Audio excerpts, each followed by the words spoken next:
मुख्यमंत्र्यांनी कर्जमाफीची घोषणा तर केली, मात्र शासन निर्णय कधी येणार, प्रत्यक्ष कर्जमाफीचा लाभ आम्हाला कधी मिळणार, असे अनेक शेतकऱ्यांचे प्रश्न कमेंट्सद्वारे येत आहेत. तर त्याची एकदाची तारीख मिळालेली आहे, त्याच्या तारखेवर जवळपास शिक्कामोर्तब झालंय. त्याविषयी आपण जाणून घेऊयात. नमस्कार, मी ज्ञानेश्वर खरात पाटील.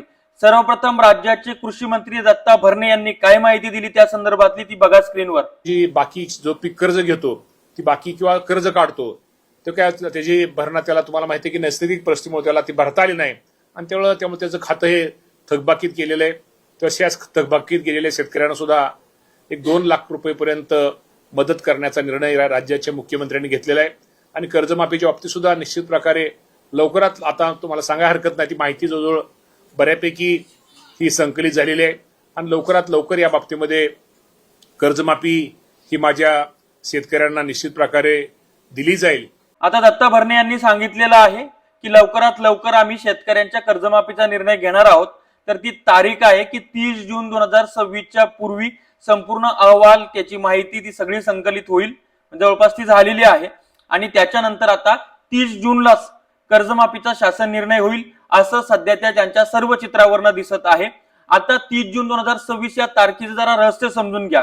यांनी निवडणुकीमध्ये शेतकऱ्यांना घोषणा दिल्या की शेतकऱ्यांचा सातबारा करूया कोरा कोरा कोरा. सत्ता हस्तगत केली.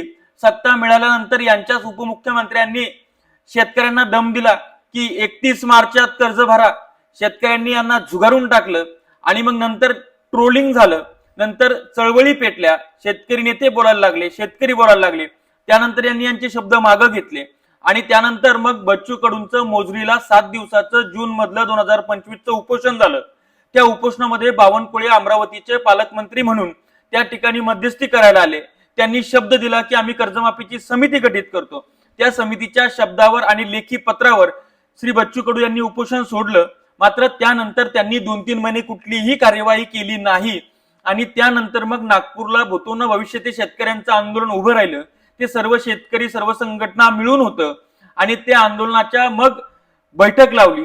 त्या बैठकीच्या 1 तास आधी या चालू सरकारनं जो 3 महिन्याआधी मुजरीच्या उपोषणाच्या वेळेस कर्जमाफी समितीचा शासन निर्णय काढायला हवा होता तो त्या दिवशी काढला आणि त्या समितीच्या शासन निर्णयावरच यांना तीच बोलवण करायची होती. शेतकरी नेत्यांना काढून द्यायचं होतं.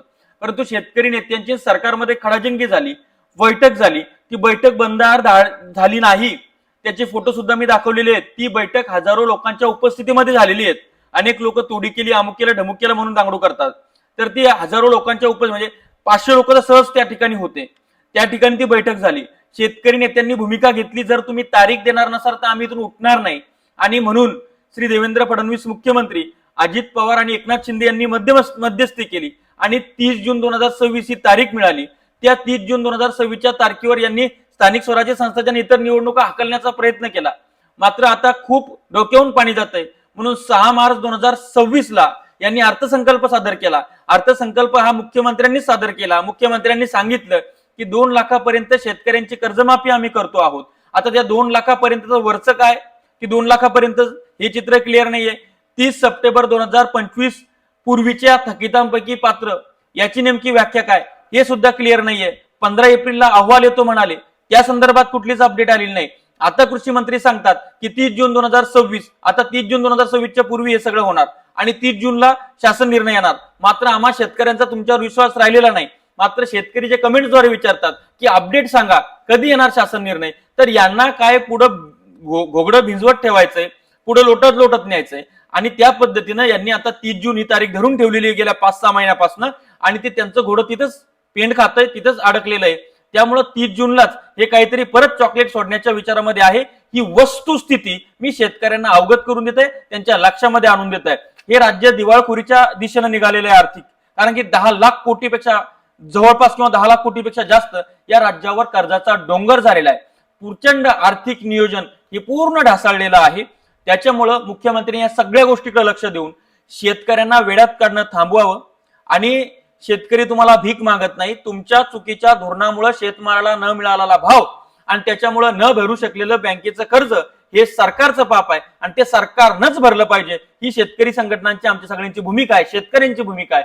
आणि 30 जूनच्या आत तुम्ही हा सगळा निकाल लावला पाहिजे, अन्यथा परत एकदा आंदोलनाचा वणवा पेटलेला दिसेल. त्यामुळे शेतकरी जे कमेंट्समध्ये विचारतायत की कर्जमाफीचा घोषणा झाली, निर्णय कधी, तर त्याला 30 जून 2026 पर्यंतची वाट बघावी लागू शकते. त्यावेळेस एखादं परत चॉकलेट मिळेल किंवा मग निर्णय प्रत्यक्ष होईल, रक्कम समायोजन होईल आणि कर्जमाफीची प्रक्रिया सुरू होईल. शेती माती संस्कृतीसाठी, शेतकऱ्यांच्या न्याय हक्कासाठी हे चॅनल सबस्क्राईब करा, साईडला असलेलं बेल आयकॉन दाबा. तुर्तास थांबतो, आपली रजा घेतो. आपला ज्ञानेश्वर खरात पाटील. धन्यवाद.